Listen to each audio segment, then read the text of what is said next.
plan. I want to bring in columnist for Bloomberg View, Jeffrey Goldberg. CNN's own Jessica Yellen is back with us. And Andrew Tabler, author of In the Lion's Den, an eyewitness account of Washington's battle with Syria. America's best friend and most famous public ally, the UK, has already opted out. They're not going to participate in this.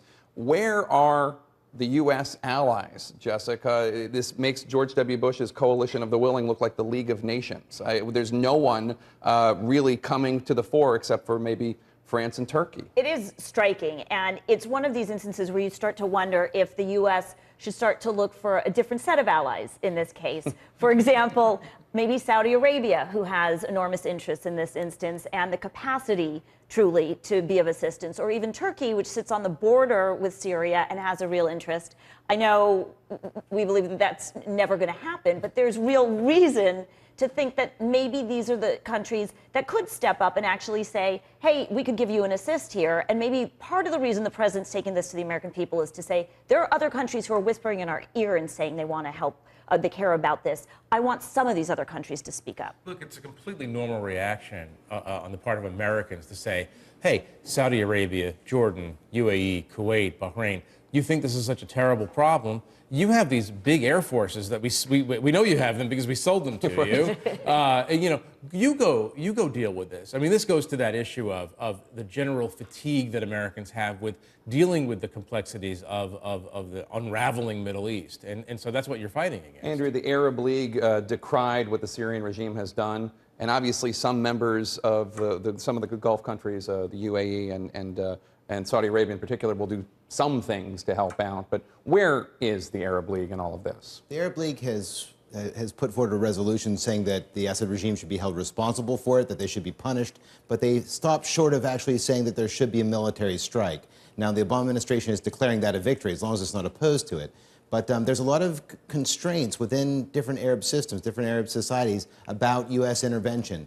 A year ago or 2 years ago, it might have been a very different case at the beginning of the Arab uprisings. But now, as war fatigue has set in, inside of Syria, as the wars raged on, as the death toll's gone through the ceilings, people have begun to change their minds a bit. The New York Times, Jeffrey, referred to AIPAC, the pro-Israel lobbying group here in Washington, as the 800-pound gorilla participating in some of the lobbying efforts. Yeah. How much of this debate is about protecting America's ally, Israel? Well, it's actually being exploited to a certain degree because the truth of the matter is Israel can defend itself against Syria. It can contain that threat, manage that threat. As we know, Israel has already launched missile strikes repeatedly on Syrian targets. Took out their nuclear reactor. Well, that's in 2007, but even recently they've been attacking missile convoys and the like. They've been dealing with the problem as it unfurls. There is a second-order component to this that is very much to do with Israel, which is Israel, like any American ally in the Middle East, needs America to have credibility and deterrent credibility in the Middle East. And so Israel is worried that if Obama doesn't strike Syria, that the Iranians will take this the wrong way and say to themselves, oh, you know what? Obama is not capable of intervening in a military way in the Middle East, so we're just going to go build our nuclear weapon. That's probably a mistake to think that way, but that's the way people are thinking. And Jessica, one of the things keeping Israel from bombing Iran is this promise from the United States that the United States will never let Israel be attacked by a nuclear weapon, and the United States would take action. Do you think that Israel has a case to make? If Obama doesn't act here, then who knows what Netanyahu's going to do? This is one of those situations where I think that the White House views that as a false equivalence. And I have a hard time seeing the equivalence there. And I know that you will disagree with me. But I think that there is... You might be wrong. But yeah, you might be wrong, but go on. If the president believes that Iran poses a genuine threat, he would take that action.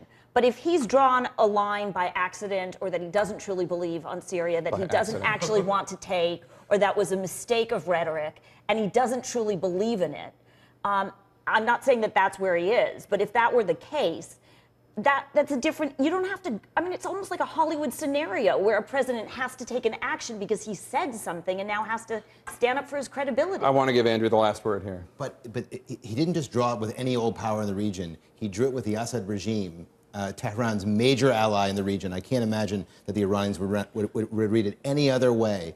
Very simply, he laid down a red line, and if he didn't mean it, he shouldn't have done it in the first place. It's like directly telegraphing it to Tehran, and I think that they're taking it very, very seriously. All right, Jeffrey Goldberg, Andrew Taylor.